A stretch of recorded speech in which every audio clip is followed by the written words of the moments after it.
Hello, Science Center of Iowa fans.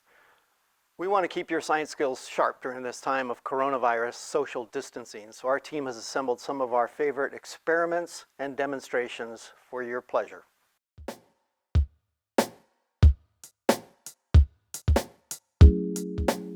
Hello everyone, my name is Dan and I'm from the Science Center of Iowa.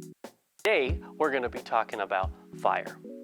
Now you're probably familiar with fire. You've probably used it before to maybe heat up water for tea or for some pasta that you want to make. Maybe you and your friends and family have been around a campfire. You're trying to warm up, right? Now, what is fire? Fire is a type of chemical reaction that a scientist would call a combustion reaction. Chemical reactions all have a list of ingredients that scientists call reactants. Now for combustion reactions, there are three main ingredients or reactants that go into those. Those three ingredients are fuel, oxygen, and something called heat energy. All chemical reactions also have a list of products, things that come from that chemical reaction. Now for combustion reactions, regardless of the fuel, they'll have at least three different products that include carbon dioxide, water, H2O, and also heat energy. You might have noticed that heat energy is needed to start a combustion reaction, but it also is created by a combustion reaction.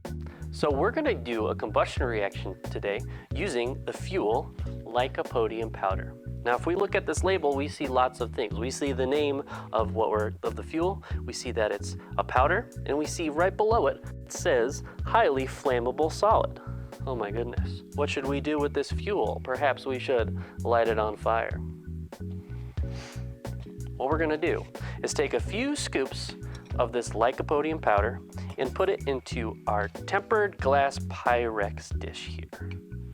Take one scoop, two scoops, and as I'm scooping this highly flammable solid into this glass container, take a moment to think about what will happen when I introduce heat energy to this fuel.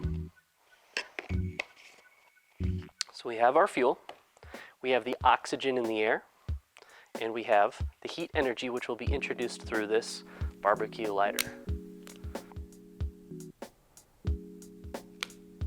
Nope, didn't seem to work. Let me try again.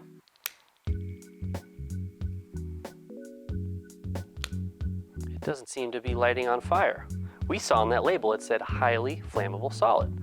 What's going on with our Lycopodium powder?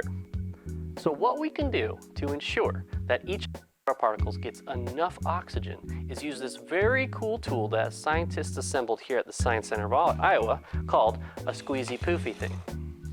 All we got to do is squeeze this thing here and you'll see a little poof comes out. In this cloud is made up of lots of individual pieces of powder. Each of those pieces of powder is surrounded by oxygen, ensuring that it gets enough oxygen for combustion reaction. So let's try this experiment now with our squeezy poofy thing. So inside our squeezy poofy thing canister, we have a little candle being held up.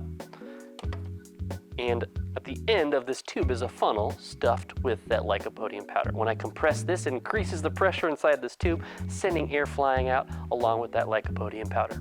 Let's see it now. 3, 2, 1.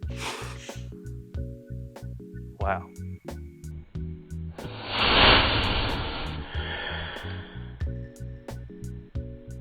So you can see when we spread that powder out, it gets enough oxygen and creates a pretty impressive combustion reaction.